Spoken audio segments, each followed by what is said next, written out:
Varicose veins కి సరైన చికిత్స కోసం సంప్రదించండి ఎవిస్ హాస్పిటల్. నమస్తే రమ్మ గారు. నమస్తే జయ. ఏదైనా ఒక మంచి కథ చెప్తారా? మామూలుగా మనుషులు కొంతమంది ఉంటారు, అమ్మ పెట్టదు అడుక్కు తిననివ్వదు, ఇలాగుంటారు. అక్కడి నుంచి మనమేం చెయ్యం, కానీ అవతల వాళ్ళు బాగుపడితే ఓర్చుకోలేం. మన వంతు సహాయం చిన్న చిన్న సహాయాలు కూడా చెయ్యరు. ఇందులో అక్క చెల్లి అన్న తమ్ములు కూడా ఉంటారు జయ, మనకు తెలీదు. ఎందుకంటే ఆ ప్రపంచంలో లేము మనం, నిజంగా జయ. ఆ ప్రపంచంలో లేము, అలాంటి వార్తలు వినము. మన మన భగవంతుడు మనకిచ్చిన అదృష్టాలలో పరమాదృష్టం ఏంటంటే మనతో ఉన్నవాళ్ళు మన కిందకి లాగే వాళ్ళు ఎవరు లేరు చేయ. మన అదృష్టం అంతే రమ్మగారు. పెట్టి పుట్టాం నిజంగా మనం అన్ని రకాలుగా. వాళ్ళే మన పైకి దోసి ఇంకా కొంచెం పైన నుంచోబెట్టడానికి ట్రై చేస్తారు, కానీ కాలు పుచ్చుకు గుంజేసే వాళ్ళు ఉన్న సమాజాన్ని మనం కేవలం మన అదృష్టం కొద్దీ కథల్లో వింటాం, ఎక్కడైనా బయట ప్రపంచంలో తెలుసుకుంటాం. ఆ విషయంలో మీ ఇంట్లో చివరి పుట్టిన నువ్వు, మా ఇంట్లో చివరి పుట్టిన నేను పరమాదృష్టవంతులు. మామూలుగా కాదు నిజంగా. నేను భగవంతుడికి కొన్ని లక్షల నమస్కారాలు చేసుకుంటాను జయ ఆ విషయంలో. ఇంత చక్కటి కుటుంబాన్ని ఇచ్చినందుకు నిజంగా ఎంత అదృష్టవంతులము. కానీ నేను వింటాను జయ. మీరు ఎక్కువ వింటారు కదా రమ్మగారు, కాబట్టి మీకు అంత కొత్తగా అనిపించదు. నేను మీ వింటా. అవును, చాలా ఆశ్చర్యం అనిపిస్తా ఉంటది నాకు. ఇట్లా ఉన్నారా బా, ఇట్లా కూడా ఉంటున్నారా, ఇంకా ఉన్నారా రమ్మగారు అని అడుగుతాం మిమ్మల్ని ప్రతి విషయాన్ని. ఎప్పుడు ఉంటారమ్మా. అన్నదమ్ముల్లో రెండో వాడో మూడో వాడో బాగుపడితే ఓర్చుకోలేని వాళ్ళు, అక్క చెల్లెళ్లలో ఒకదానికి అద్భుతమైన సంబంధం వస్తే కాల్చుకు తినేసేవాళ్ళు, లేదా తనకే అద్భుతమైన సంబంధం వస్తే చెల్లెలకి అలాంటిది రాకూడదని భావించేవాళ్ళు. నేనే బాగుండాలి కానీ మా పుట్టిల్లు బాగుండకూడదు, వాళ్ళ సంగతి నాకు అక్కర్లేదు అనుకునేవాళ్ళు. ఇది చూసాను రమ్మగారు. చూసావా? ఇది చూసాను. నేనే బాగుండాలి, వాళ్ళు ఏమన్నా అయిపోయి అన్నదమ్ములు ఏమన్నా ఇప్పుడు రోడ్డు కొట్టుపోయినాయి, మట్టి కొట్టుపోయినా వీళ్ళకి ఓకే, అంతే. తనకు మాత్రం అన్నీ జరిగిపోవాలి. కొన్ని ఇలా ఉంటాయి. ఆస్తుల పంపకాలప్పుడు, అవునండి, ఆస్తి పంపకాలప్పుడు అన్నదమ్ముడికి ఏమీ లేకపోయినా సరే, ఇందులో నేను ఇక్కడ పుట్టలేదా, నాకు హక్కు అని తనకు అన్నీ ఉన్నా లాగేసుకునే దౌర్భాగ్యులు, అన్నదమ్ముల్ని రకరకాల ఇబ్బందుల్లోకి నెట్టే ఆడపిల్లలు. రమగారు, మరి ఆ చట్టం తీసుకురావటం, కోర్టు విషయాలు మనం మాట్లాడుకోకూడదు. సుప్రీంకోర్టు ఏ సందర్భంలో చెప్పిందో ఆడపిల్లలకు కూడా ఆస్తి ఇవ్వాలని. ఎంత మంది అన్నదమ్ముల్ని రోడ్లు చేసిన అక్క చెల్లెల్ని నేను చూసాను రమగారు. కోర్టు కేసులు చూస్తున్నావు, కోర్టు కేసులు ఎంత మందిని చూస్తున్నాను. ఎప్పుడో పెళ్లి అన్ని చేయించుకుని, పిల్లలు కూడా పెళ్లి వయసుకు వచ్చేసి వాళ్ళకు కూడా పెళ్లి చేస్తావు, కానీ నీ పుట్టింటోళ్ళు నీకు మళ్ళీ తల్లిదండ్రులు ఉండరు, తమ్ముళ్ళే, అన్నదమ్ముల్ని రోడ్డు నుంచోబెట్టి అక్క చెల్లెల్ని చాలా మంది చూస్తున్నాను. ఇప్పుడు సమాజం అంతా అలాంటి వాళ్ళే ఎక్కువ కనపడుతున్నారమ్మా. అన్నదమ్ములు ఏమైపోయినా పర్వాలేదు, నాకు అమ్మా నాన్న లేరే, పుట్టిల్లు అంటే వాళ్ళే పొద్దున చూడాల్సింది. ఇంగితం ఏముండట్లేదండి. వాళ్ళకి ఉండదు, వాళ్ళకి పిల్లలకి ఉండదు అసలు. కాదమ్మా, వీళ్ళకే లేకపోతే ఆ మొగుళ్ళకో పిల్లలకో ఎందుకు వస్తుంది? కరెక్ట్ చెప్పారు, ఉండదు కదా. ఇప్పుడు వాళ్ళకి వీళ్ళకి లేదనుకో జయ, ఆడపిల్లలకి. ఇప్పుడు అలాగూ ఉంది, ఏమీ లేని ఆడపిల్లలకి చచ్చినా ఏమీ ఇవ్వకూడదు అనుకునే దౌర్భాగ్యపు అన్నయ్యలు మనకు ఒక్కతే కదా తోబుట్టువు, దీన్ని చూసుకుందాం అది లేదు అని వాళ్ళు అనుకోరు, వాళ్ళ పెళ్ళాలు అనుకోరు. అటు ఇటు కూడా జయ, నిజంగా దౌర్భాగ్యపు సమాజంలోకి వచ్చేసాం మనం. ఇది వరకు ఏళ్ల తరబడి అక్క చెల్లెల్ని వాళ్ళని చూసుకునే అన్నదమ్ములకు మనకు తెలుసు, మన సమాజంలోనే చాలా మంది మనకు ఓన్ ఫ్యామిలీస్ లో కూడా కనపడతారు. ఇప్పుడు అది లేదు, ఇది లేదు. నువ్వెవరో నేనెవరో, ఏ గొడవ అయినా సరే అన్నయ్యే సారీ చెప్పాలి, వీళ్ళే గొడవ మొదలు పెడతారు. ఆ వదినే సారీ చెప్పాలి, కాపురాలు చేసుకొనివ్వరు. అలాంటి వాళ్ళు ఉంటారు. ఇది కాకుండా ఇప్పుడు మళ్ళీ ఆడపిల్లలు కొత్త వాళ్ళు ఎట్లా అయ్యారు, ఏదైనా మొగుడుతో ప్రాబ్లం వచ్చిందంటే అది ఉందిగా ఆ చట్టం, ఆ నెంబర్ చెప్పడం కూడా నాకు ఇష్టం ఉండదు జయ. నిజంగా ఆ చట్టంలో పెట్టి అమెరికాలో ఎప్పుడో తన పెళ్లి కంటే ముందే పెళ్ళైపోయి అమెరికాలో ఉన్న ఆడపడుచు పేరు కూడా రాయిస్తున్న దౌర్భాగ్యులు. అలాంటి దౌర్భాగ్యపు ఆడపిల్లలు అన్ని ఉన్నాయి. సమాజంలో అన్ని రకాల సంబంధాలు సర్వనాశనం అయిపోయాయమ్మా, మానవత్వాలు పోయినాయి మనుషులు. అలాంటి ఒక కథ చెప్తాను చూడు. చెప్పండి అమ్మగారు. ఇద్దరు అక్క చెల్లి ఉండేవాళ్ళట ఒక పల్లెటూళ్ళు, మీనాక్షి కామాక్షి. మీనాక్షికి మంచి కలిగిన సంబంధం చేశాడు తండ్రి, కొంత ఆస్తి కూడా ఇచ్చాడు. కామాక్షి పెళ్లి నాటికి అక్క చెల్లికి ఒక 9 ఏళ్ళో 8 ఏళ్ళో 10 ఏళ్ళో వారుంది. కామాక్షి పెళ్లి నాటికి కాటకం వచ్చి వీళ్ళ పొలాలన్నీ బీడు భూములు అయిపోయినాయి. ఆ అమ్మాయికి పెళ్లి చేయటమే కష్టమయ్యి తండ్రి ఏదో నిరుపేద ఒక మగపిల్లాడు ఒకడు దొరికాడు చాలేని కామాక్షికి ఇచ్చి పెళ్లి చేసేసాడు. మీనాక్షి పెళ్ళికి వచ్చింది, చూసి వెళ్ళిపోయింది అంతే. చెల్లెలకి ఏమైనా తీసి పెడదాం అనుకోవాలి. ఈ కామాక్షికి 4 5 పిల్లలు పుట్టారు. దరిద్రమైన పిల్ల, ఆ కాలంలో పిల్లల్ని ఆపుకోవటం ఉండేది కాదు. మీనాక్షి బాగా పెరిగింది సంపాదన. ఎప్పుడైనా ఆ ఊళ్ళ వైపు వచ్చినప్పుడు చెల్లెల్ని ఏమిటో ఈ దిక్కుమాల ఇంట్లో ఉన్నావు, ఇలా ఎందుకున్నావని ఏదో తిట్టేది. ఏమైనా తెచ్చి పెట్టడము, పెద్దమ్మ వస్తుంది అంటే పిల్లలకి ఏదైనా తెస్తుందని పెడుతుందని ఆ ఆశ ఏం లేదు. ఆవిడికి బలహీనంగా ఉండి ఆహారం సరిగ్గా చాలని ఆడపిల్లల్ని చూస్తే నచ్చేది కాదు. కొన్నాళ్ళు గడిచింది. వీళ్ళు నిరుపేదలు, ఎట్లా ఆగోట్లా ఏదో చిన్నది 10 రూపాయలు తెచ్చుకుని మొగుడు పెళ్ళాం పిల్లల్ని పోషించుకునేవాళ్ళు. ఈ మీనాక్షి ఒక కూతురికి పెళ్లి కుదిరితే ఆవిడకి పనికి సహాయం కావాలి. ఆవిడ ఈ ఊళ్ళో పెళ్లి పిలుపులకు వచ్చి ఈ కామాక్షి ఇంటికి వచ్చి, ఏమే మా అమ్మాయి పెళ్లి కుదిరింది, నువ్వు రా పెళ్ళికి, నీ మొగుడిని పిల్లల్ని వెంటేసుకు రావద్దు. ఈ దౌర్భాగ్యం చూస్తే వాళ్ళంతా ఏమంటారో పెళ్లి వాళ్ళు మనకు తెలియదు. నాకు పని సహాయం కావాలి, నువ్వు రమ్మనేసరికల్లా సరే కామాక్షి సరేనంది. పిల్లలకి చెప్పి బయలుదేరితే పిల్లలు మేము వస్తాం పెళ్ళి ఎప్పుడు చూడలేదని అడిగితే వద్దు పెద్దమ్మ తన్నేస్తుంది మిమ్మల్ని అదని చూస్తే ఉండండి, ఏమైనా పెళ్ళికి పప్పలు ఉంటారు, బోల్డ్ రకాలు తినుబండారాలు ఏమైనా పట్టుకొస్తాను, 4 రోజులు ఉండి వస్తాను అని మొగుడికి పిల్లల్ని అప్పచెప్పి ఈ కామాక్షి వాళ్ళ ఇంటికి వెళ్ళి, అది పక్క ఊరు అనమాట. మధ్యలో కొంత అడవి ప్రాంతం ఉంది. ఎవరో కొంతమంది జనాలు వెళ్తుంటే వాళ్ళతో పాటు ఈ కామాక్షి బయలుదేరి మీనాక్షి వాళ్ళ ఊరు వెళ్ళింది. రాగానే అక్క ఇవి మైకి ఇల్లప్పచెప్పింది. గిన్నెలు దోమటాలు, సామాన్లు సర్దటాలు, వాకిళ్ళు లోడవటాలు, తినుబండారాలు, వంట వాళ్ళు తినుబండారాలు చేస్తుంటే అవన్నీ చక్కగా సర్దటాలు, పనులన్నీ చేయించింది. పెళ్లి వాళ్ళకి ఎవ్వరికి ఈ అమ్మాయిని చెల్లెలుగా పరిచయం చేయలే. పనిచేసే అమ్మాయి బోడంత మంది పని వాళ్ళు ఉన్నారు. ఇది ఇంట్లో మనిషి కాబట్టి అక్కయ్య వస్తువు కాబట్టి కొంచెం జాగ్రత్తగా చేస్తుంది. కాస్త ఏమైనా పని వాళ్ళని కేకలిస్తే లేచకపోతారు. చెల్లెలు ఎక్కడికి వెళ్తుంది, దీన్ని ఎన్ని తిట్లు తిట్టినా ఇది ఇక్కడే పడి ఉంటుంది. 4 రోజులు గడిచినాయి. మొదటి రోజు చేసినవి మిగిలినాయి, 2వ రోజు చేసినవి మిగిలినాయి, 3వ రోజువి మిగిలినాయి. 4వ రోజు ఆ మిగిలిపోయిన తినుబండారాలన్నీ ఓ పళ్ళెంలో ఒక మూట కట్టుకుని, అక్కయ్య పెళ్లి హడావిడంతా అయిపోయింది కదే, పిల్లల్ని చూసొస్తూ 4 రోజులైంది వదిలిపెట్టి ఇంటికి వెళ్తానంటే ఆ మూటలో ఏమున్నాయే అని అడిగింది మీనాక్షి. అడిగేసరికల్లా ఈ అమ్మాయి ఏమంది, ఇవాళ వంటకాలన్నీ సర్దేశాను, ఇవి 3 రోజుల నాటి వంటకాలు పాసిపోతాయి ఇంకా ఉంటే, అందుకని పిల్లలు తింటారని పట్టుకెళ్తున్నానంటే ఆవిడేమంది, ఇంత దూరం మోసుకెళ్ళి ఈ పాసిపోయినవి నీ పిల్లలకు పెట్టాల్సిన పనేముంది, అయినా కుడుతొట్లో పడేస్తే గొడ్లకి తిండి కాదా అని నువ్వు చేతులు ఊగించుకుంటూ వెళ్ళొచ్చు అని చెప్పి కసిరేసి, అయినా నా ఇంట్లో వస్తువు నా గొడ్లకి వెళ్ళాలి కానీ నీ పిల్లలకి వెళ్తే ఎట్లా, పెళ్ళికి వచ్చావు పని చేసావు వెళ్ళు అంతే, 4 రోజులు ఇక్కడే కదా పడి తిన్నావు 4 పూట్ల, మీ ఇంట్లో ఉంటే 1 పూట తినేదాన్ని నువ్వు, మీ ఊళ్ళో ఉంటే ఏం తింటావు, గుప్పెడు మెతుకులు తింటే గొప్ప, గంజి తాగితే గొప్ప, 4 రోజులు షడ్రసోపేతంగా తిని నున్నబడ్డావు నువ్వు. పోయి ఆ సంచిలో ఉన్నవన్నీ కుడితొట్లో పోయని బలవంతంగా అక్క ఏం చేసింది, 2 తిట్లు తిట్టి ఒక తోపు దోసి ఆ మూటలో ఉన్నవన్నీ కుడితొట్లో పోయించేసింది.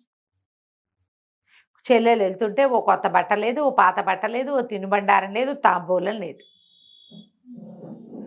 బయలుదేరి తీసేసింది. నేను పెళ్లి వాళ్ళ ఇంటికి వెళ్ళాలి, నువ్వు బయలుదేరు అని చెప్పి తన పెళ్లి వాళ్ళ ఇంటికి బండిలో వెళ్తూ కూడా ఊరు చివర పెండ మీద వదిలిపెట్టచ్చు కదా, వదిలిపెట్టచ్చు చెల్లెని నడిచిపోమని, దానికి బండి ఏం అలవాటు, వదిలేసింది. ఈ మీనాక్షి కామాక్షికి పిచ్చి దుఃఖం వచ్చింది.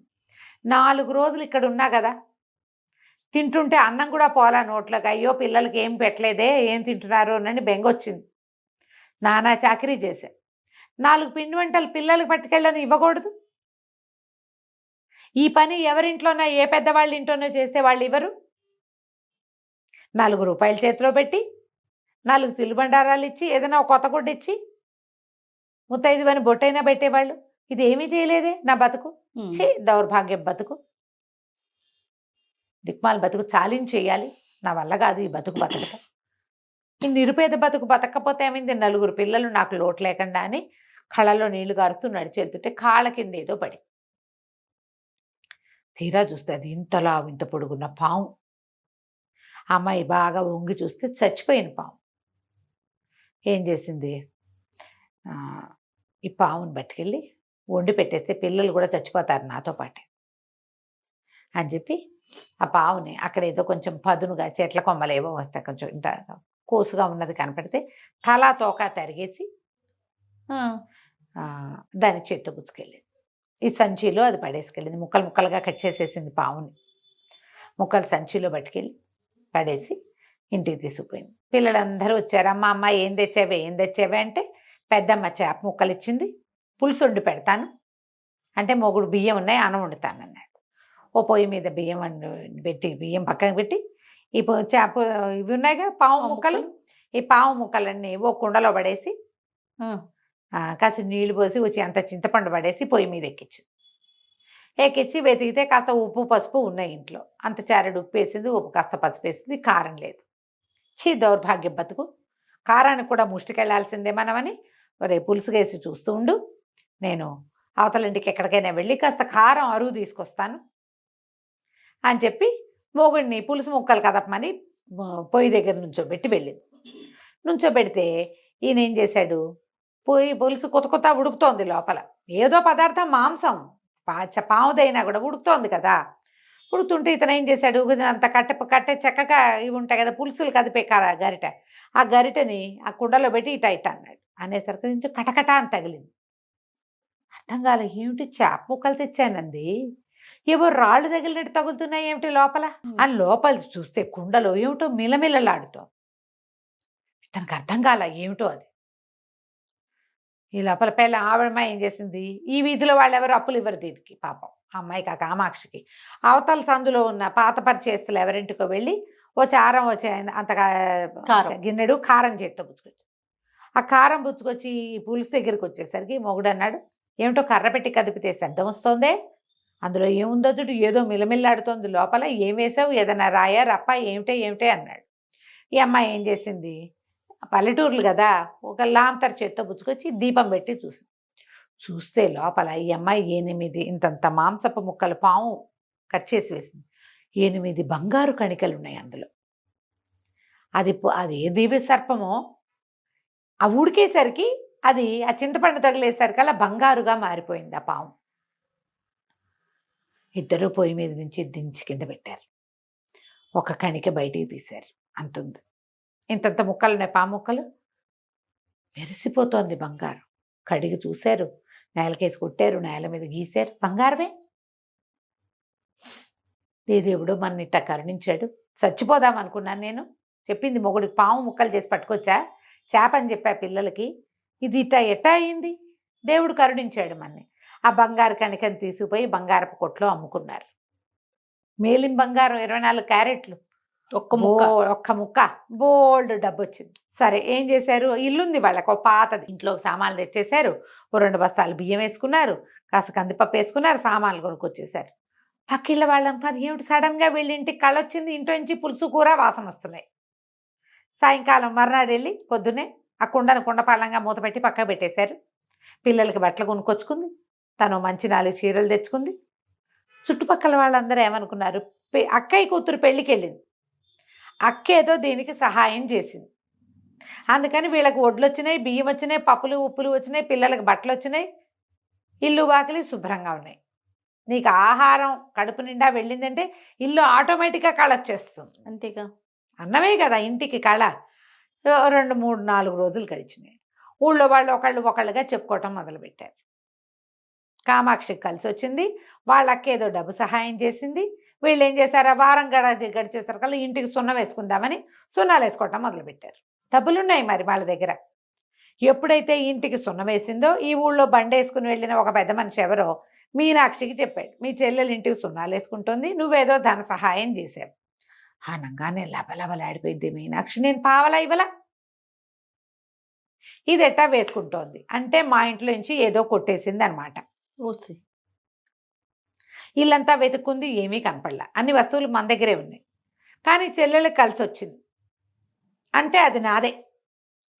ఆ ఊరెళ్ళి వారం తిరగానే ఆ ఊరెళ్ళి అక్కడున్న న్యాయాధికారికి ఫిర్యాదు చేసింది, మా చెల్లెలు సడన్గా బాగుపడింది, నేనేం సహాయం చేయలేదు, మా ఇంట్లో నుంచి ఏదో కొట్టేసింది, ఏం కొట్టేసిందో కూడా మాకు అజరాకుండా చేసింది, దానికి అష్టతెలువులు ఉన్నాయి, ఇన్నాళ్ళు నంగిలా ఉంది, ముంగుమొహం వేసుకుని ఉండేది, ఏదో కొట్టేసింది, నాకు న్యాయం చేయండి, నాకు కొట్టేసిన వస్తువు నాకు ఇప్పించాలి అని. ఇల్లంతా వెతికినా ఏం కొట్టేసిందో తెలియలా. సరే న్యాయాధికారి వీళ్ళింటికి సమన్లు పంపించాడు. మొగుడు పెళ్ళాం ఇద్దరు వెళ్ళారు. వెళ్ళేసరికి ఆయన అడిగాడు, ఏమమ్మాయి నీకు ఎట్ట కలిసి వచ్చింది? మీ అక్క నేనేమి ఇవ్వలేదంటుంది. అంటే ఈ అమ్మాయి ఏం చేసింది? అయ్యా నేనేం చేయనండి, మా అక్కయ్య నాకేమి ఇవ్వలేదు, నన్ను ఇట్లా చేసింది, ముత్తైదు బిడ్డనండి నాకు మొహాన్ని బొట్టైనా పెట్టలేదు, తిరిగి వస్తుంటే ఒక పెద్ద పాము కనపడింది, దాన్ని ముక్కలు చేసా, పొయ్యి మీద పెట్టా, బంగారం అయింది అనేసరికల్లా ఆవిడ ఒప్పుకోలే, ఇది అబద్ధాలు చెప్తోంది, సాక్ష్యం చూపించమనండి అనగానే ఈ అమ్మాయి ఏం చేసింది? కుండ మూలు పెట్టి దాచుకున్నారుగా పులుసు, మా పాము ముక్కలు ఉన్నది, కుండ తీసుకొచ్చి న్యాయాధికారికి చూపించేసరికల్లా కుండని ఎదురుగుండా పెట్టి న్యాయాధికారి అంటే, అమ్మ నీదైతే కుండలో చేపెట్టి నీ వస్తువు నువ్వు తీసుకో, నా బంగారమే తెచ్చి అది కరగేసి పామని అబద్ధం చెప్తోంది అంటుంది అక్క. కుండలో చేపెట్టేసరికల్లా బుస్సుమని లేచింది పాము లోపల నుంచి. బుస్సుమంది చచ్చిపోయారు జనాలు. దానికి తలా తోక లేవు. అదే కదా కామాక్షి చెప్తోంది, తలా తోక కత్తిరించి తెచ్చానండి. మామూలు బుసకొట్ల హడిలిపోయి వెనక్కి పడిపోయింది. ఈయన న్యాయాధికారికి అర్థం కాల.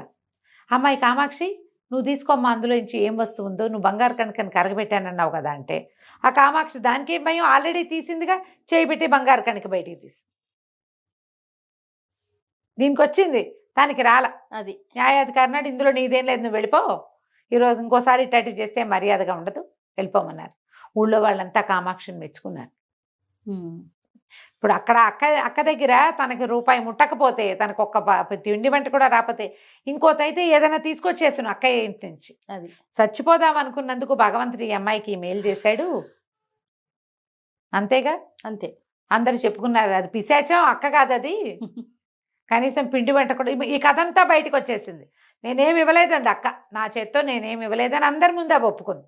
ఇప్పుడు కామాక్షి మా అక్కయ్య నాకేం పెట్టలేదంటే, ఏదో పెట్టే ఉంటుంది, ఊరికే 10 స్వీట్లైనా ఇవ్వకుండా ఎందుకుంటారమ్మా, మరీ విడ్డూరంగా చెప్తుంది అనుకుంటాం. అవును, నేనేమి ఇవ్వలేదు అని అవతల వాళ్ళే ఓపెన్గా చెప్పినప్పుడు ఇక తెలిసిపోయిందిగా. ఇక ఏనాడు మీనాక్షి ఈ ఊళ్ళోకి రాలా. కామాక్షి మాత్రం శుభ్రంగా తమకి భగవంతుడు అనుగ్రహించిన ఆ బంగారాన్ని నమ్ముకుని పిల్లల్ని వృద్ధిలోకి తెచ్చుకుంది, వ్యాపారం పెట్టుకున్నారు, హాయిగా వాళ్ళ జీవితాలు వెళ్ళిపోయినాయి. కథ కంచికి మనం ఇంటి. ఎంత బాగుంది రమ్మ గారు. నమస్తే. నమస్తే చే.